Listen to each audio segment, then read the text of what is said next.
Welcome to Your Worthy Career, a podcast with me, Melissa Lawrence. I'm a career and life coach with all the corporate cred in talent development and organizational psychology, and I help women like you get extraordinary results by being more you, not less. I won't just help you have a career experience worthy of you, but I will help you build your self-worth to shift what you think is possible and take the action that will create the career you've always wanted. Whether it's more meaningful work you're passionate about, making more money, getting to your next level, or being more effective as a leader, we are shattering the glass ceiling here, the one that exists for women at work and the one we put on ourselves with our doubt and inner critic. Each week, you will get practical teachings grounded in neuroscience and effective career development strategies. You'll experience deep mindset shifts and the perfect amount of woo so you can run your career with ease rather than your career running you. You were born for more, and I'm going to help you get there, with maybe a few dance parties along the way. Your up level begins now.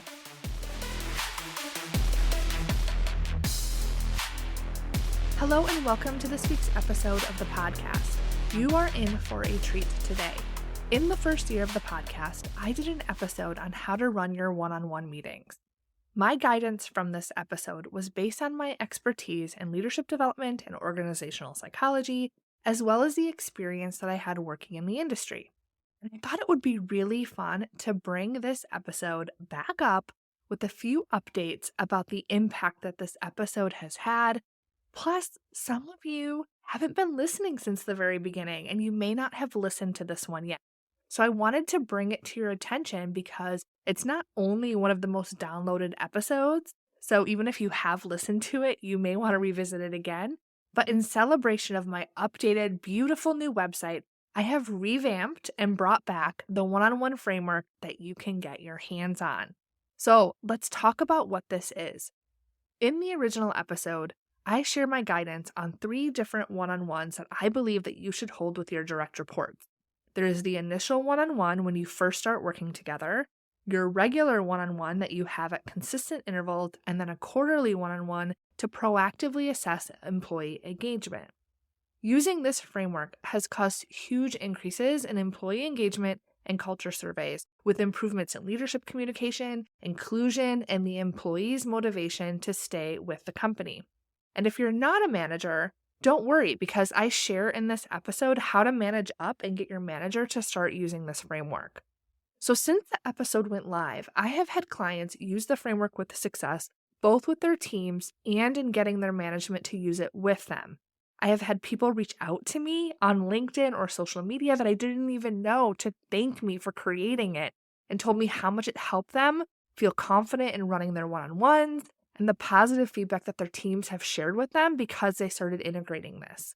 It is honestly something that I shouldn't just have on my podcast or that you can download for no cost, but this is just how I roll. So today we are bringing the episode back, and I have updated the one-on-one framework guide and made it available on my website for download again. I literally have had people reach out to me to ask for this guide when I took it down from my website. Because on the podcast, I will occasionally have a download or a resource you can get access to. A few weeks ago, it was a playlist. But as new things are created and time goes on, I change up my website and the resource can be gone temporarily or forever. So when this one was gone, people were emailing me asking me to get it. And that usually happens because someone either listened to the old podcast episode from a while back, or maybe they were looking through my old social media posts of mine and then they go to grab it and realize it's not there. But today, that is not a problem because the download is available for you right now. So listen to this episode and glean the wisdom to know how to run your one-on-one meetings, exactly what to say, what to do, and learn the framework. Then head to yourworthycareer.com to get your copy of the framework so you can start using it with your team or with your boss right away. Let's dig in. Hello and welcome to this week's episode of the podcast. Now, I get asked a lot from both managers and individual contributors, what should a good one-on-one look like? How frequently should we be meeting? What should we be talking about? Managers want the time to be useful and beneficial to both parties, but how do you actually do that? Employees want to help their managers make the time beneficial. when they don't have a structure. So how can you manage up to make sure that your time is actually value add? Today, I'm going to break down my perfect one-on-one framework. Now, this framework is tried and true. It is a fusion of a process and system that I saw great success with in my corporate days, where we saw substantial increases in employee engagement and improved relationships between management and the employee, and also some of the best practices that I have seen be used with great success.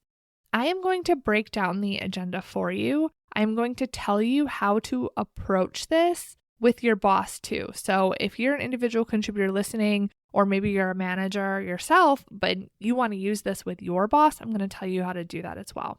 First, I want to celebrate one of my clients, Patty. I have been coaching her for 6 months, and she has had so many wins and shifts. She is happier, excited about life again, and excelling in her career. She's also made some really important decisions in her life. She's in a leadership role for a large pharmaceutical company, and here is what she has to say about coaching with me. I have a clear path to what I want next. I have learned a lot about myself, and Melissa helped me make an important decision. I'm looking at challenges, thoughts, and feelings differently. The best part was challenging my thoughts and decisions and helping me understand the why. If you haven't tried coaching with Melissa, try it. Having someone who is objective and doesn't have any predisposed ideas of who you are is like opening a window and letting in the fresh air along with fresh ideas. Thank you so much, Patty. I am so excited for your future. And if you are listening and wondering if coaching with me is right for you, I encourage you to schedule a call with me. You can go right to my website. The link is in the show notes, and we will discuss your goals, what has been a struggle for you, and I will create a custom plan for you to move forward. We can decide if we're a good fit to work together. It's so simple and worth every minute of time. Just imagine what you could create for yourself when you're not feeling stuck anymore and you can actually see a path forward that you're excited about. All right, now let's get into today's topic of the perfect one-on-one framework. First, let me just say that your one-on-one is for you. Seems obvious, but is often forgotten. Sometimes it seems like it's for your boss to tell you things or get information from you, and that definitely has its place, but this meeting is really for you to get what you need. A mistake I see is employees letting their boss dictate the meeting and then stay silent when their needs are not met. I totally get why you would do this. This is your boss after all.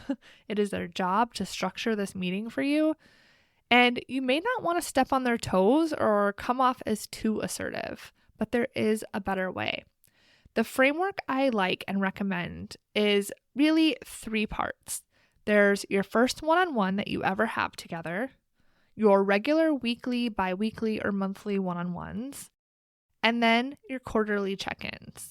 And I'm going to start with your regularly occurring one-on-ones because this is kind of the foundation framework that I suggest for every one-on-one that you have. Number 1 is to address any outstanding action items from the last meeting. Get those cleared up first things first. Number 2, and this one is the most important. Align on the objectives with you as the employee getting first say in what you need from your boss or from that time you have together. Think about the decisions that you want to be made, what information you need, the things that you want to tell your boss. You define those objectives in the very beginning because what often happens is you go in, your boss might start talking about something else, or you might start leading into project work. You may go in, have something you want to ask or something you want to say, but then next thing you know, your meeting time is up and you never got to say what you needed to. So that's why right away after you close out actions, I want you to align on the objectives that you want from that meeting, get that buy-in from your boss. The third piece is your needs are discussed first. Anything you need is first, not your boss's opinions or thoughts or their desire to know where you are on a certain project. Your needs are discussed first. Next, number 4 is your boss's needs are discussed. And then number 5 is you check in on your development. And note, you always have the chance to make development as a higher priority by mentioning it in the first item.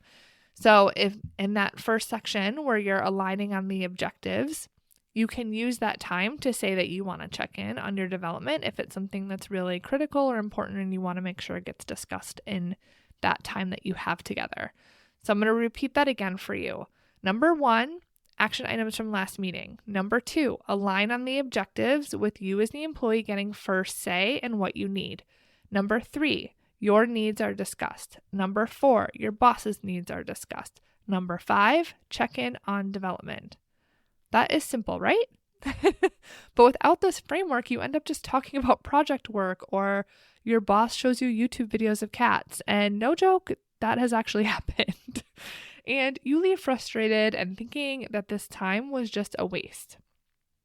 If it is your first one-on-one, then I would suggest adding some additional topics like how frequently you'll meet, the duration, standing agenda items, preferred ways of communicating between meetings. Like, does your boss like Skype and instant messenger? Do they like in-person communication? Do they want to call you? Do you want to call them? Is email a good way to communicate? Establish all of that in that first meeting, and any communication styles or preferences that you want to recognize. So if you've taken different assessments or tools, if you just know the way that you like to receive information, share that in that initial meeting, and it will save so many headaches in the long run.